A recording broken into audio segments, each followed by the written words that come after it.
100 tahun ke depan pun dia sebenarnya sudah terjamin. Dia bahkan cuma makan hasil dari uang bunga, misalnya dari tabungannya.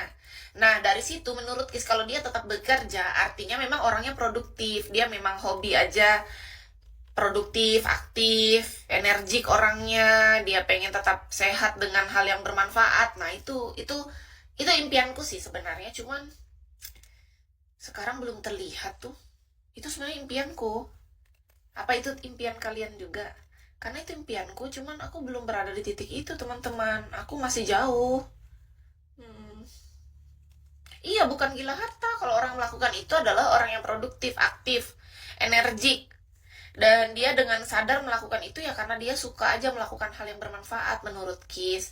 Kalau aku sampai berada di titik itu berarti Tuhan mengabulkan doaku karena aku pengen sekali seperti itu. Aku pengen hidupku itu hanya untuk bermanfaat untuk diri sendiri dan sesama, saling menolong, rajin beribadah, semakin jaga diri, semakin mendekatkan diri kepada Yang Maha Kuasa, semakin bermanfaat untuk diri sendiri dan orang sekitar, siapapun orang yang membutuhkan. Kalau kita bisa bantu ya kita akan bantu sebaik mungkin. It's my dream gitu. Tapi untuk berada di titik kayak gitu ternyata butuh perjuangan, Cok. Kayak apa ya? Kita harus tahan dengan prosesnya karena kan nggak ada yang instan, jadi apa ya, ya udahlah, nikmatin aja lah prosesnya ya kan. Nggak mau gimana lagi, emang kayak gitu kehidupan, teman-teman. Kita punya impian, tapi ketika impian itu masih belum terlihat bahkan hingga saat ini, jangankan untuk orang lain, bahkan untuk diri sendiri aja kita masih berusaha banget untuk saat ini ya. Walaupun aku tahu Tuhan itu adalah Maha Penyayang yang bisa membolak-balikan segala keadaan. Aku tahu banget karena aku sudah sering mengalaminya dalam hidup aku, teman-teman. Jadi, ya aku paham semua itu kan hanya titipan. Kalau Tuhan mengizinkan kan artinya kita dipercayakan. Kalau nggak diizinkan ke hal besar seperti itu, berarti artinya kita dipercayakan hanya untuk diri sendiri, toh.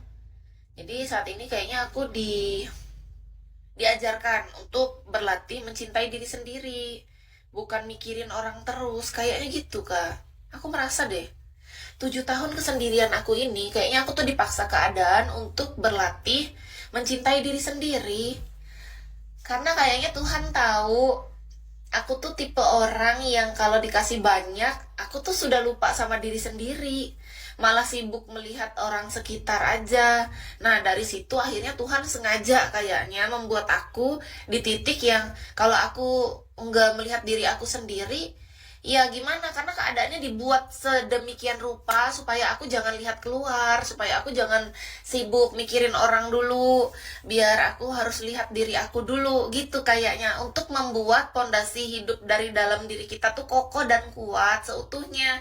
Karena kayaknya Tuhan tuh emang Maha Penyayang dan sangat tahu kalau seandainya kita selalu meneruskan sifat kita yang dulu, yang lupa dengan diri sendiri, yang lebih mendahulukan kepentingan orang lain, itu ternyata tidak baik, teman-teman. Pembelajarannya itu. Jadi, menurut Kis, kesendirian aku ini justru adalah pembelajaran paling berharga dalam hidupku sejauh ini, karena itu membangkitkan kesadaran aku sebagai manusia yang selama ini aku tuh nggak ngerti bahwa kehidupan itu tuh ternyata luar biasa.